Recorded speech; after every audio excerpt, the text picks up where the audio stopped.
On Seth Talk today, I discuss being the last person on Earth to see Avengers Endgame. The highest grossing, or second highest grossing? Really? Avatar beat it somehow?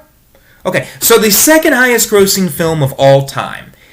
And it's weird. I'm clearly the last person on Earth to see it. I mean, it is the second highest grossing film of all time, and I meant to. I like the Avengers. I don't like them at the same level as Harry Potter, Lord of the Rings, or James Bond, but that's only because I grew up with those things. I think the Avenger movies are great, some of them even masterpieces.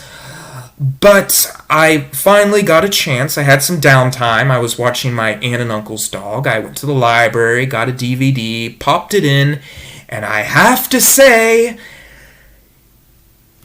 it was a great movie. I'd give it 3.5 out of 4 stars.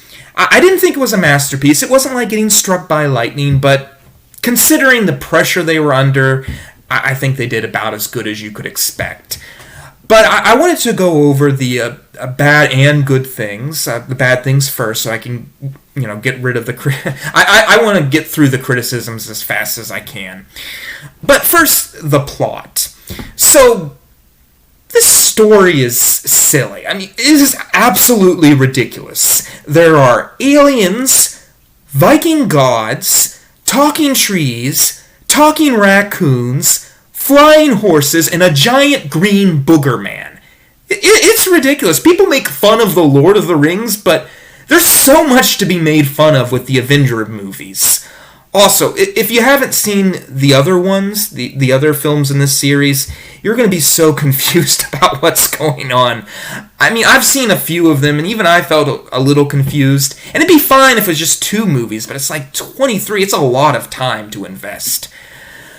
But there were some confusing moments in the story, too. For instance, Iron Man taking the Infinity Stones from Thanos. I still don't understand how he did that. Maybe I was just missing something. But the biggest one is one I wasn't even able to find an answer to on Google.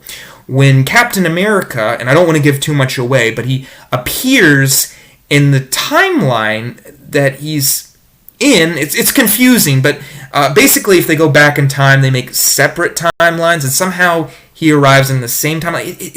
It doesn't make any sense, and they don't explain it either. That's the thing. And if they're setting up for future events in the Marvel series, all they had to do was have Hulk come up and be like, Captain America, what are you doing in this universe? You should be in another one right now. And Captain America can be like, yeah, I can't tell you that. That's a secret. It's a mystery. We're going to keep it a mystery. But they didn't do that. So, yeah, it's a problem. I also didn't like I didn't like the end scene in this film. It was not the right way to finish off the Avengers.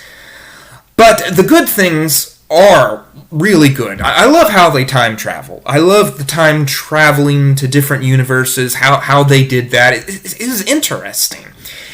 And my favorite scene in the entire film is when they go and they're killing Thanos. And for me, that's a really smart plot idea. To kill the bad guy at the beginning of the story. And he does come back later.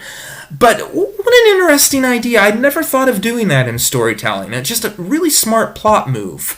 And then when Ant-Man comes back from the quantum realm, I also thought that was a great moment. The end war was cool. Maybe not as good as Infinity War, but really good.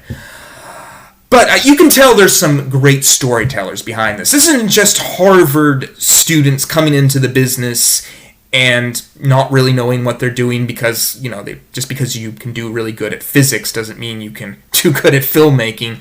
This is actually just great storytellers. Moving on to characters, though, all the characters are great. If I had a problem with this, it's that the Marvel movies always use these big-name actors, and they're really good at what they do. But, if they had like someone that no one had heard of, I think it would even be better, because those people have so much stress on them to perform, and you see that stress in them. Like when Robert De Niro was playing in Taxi Driver, that's one of the best acting that I've ever seen. It's not as good with actors like Scarlett Johansson, who can just trying to get another paycheck. I mean, she doesn't even feel like she really has to be there. You can tell, too. I would argue that you could tell. That's one of the reasons why I have liked the Hobbit series. It's because they did use new actors. They didn't really have a choice. I mean, there's not a lot of dwarves that they could bring in. But that was always, to me, something smart that the Lord of the Rings had over Marvel. Even though, I mean, I do admit the Lord of the Rings actors, too. People had heard about them, but not as much. Chris Evans was an example of someone that the Marvel movies brought in, or Tom Holland's, and they did great. They were really powerful in their roles because, they had everything to lose. The characters are all great. I love the way the characters go through their struggles, like with Black Widow saving Hawkeye's life, and then they keep saving each other's lives, and I'm not going to give away that part. But it was just very powerful stuff. Really great characters going on. And it's hard to have all those characters together. I think they did about as good as they could do. But I think this Avenger movie was worth it. I think it was great to see all these movies come together in one. Maybe it wasn't perfect. Maybe it wasn't getting struck by lightning. But it's about as damn close as you can expect with all the stuff they had to work against, I'm sure. But now I'm going to tell you all my 5 favorite Marvel films. First up, the masterpiece, one of the greatest science fiction films I think ever made, definitely the best superhero film, Guardians of the Galaxy Volume 2. I am in love with that film. I think it is in the same level to me as Lord of the Rings, Harry Potter, and James Bond. I love it as much as Skyfall and The Truman Show. Number 2, Spider-Man 2. I actually liked it a little more than Into the Spider-Verse. I didn't like the ending of Into the Spider-Verse much. I'll talk about that later. We don't have much time. Thor Ragnarok was a great one. Ant-Man and X-Men 2. And then I think Ant-Man and the Wasp.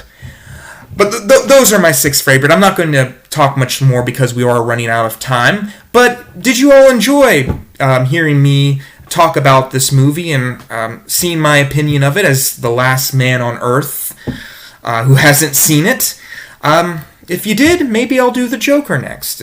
I have finally seen it for the first time. You might be interested in my opinion.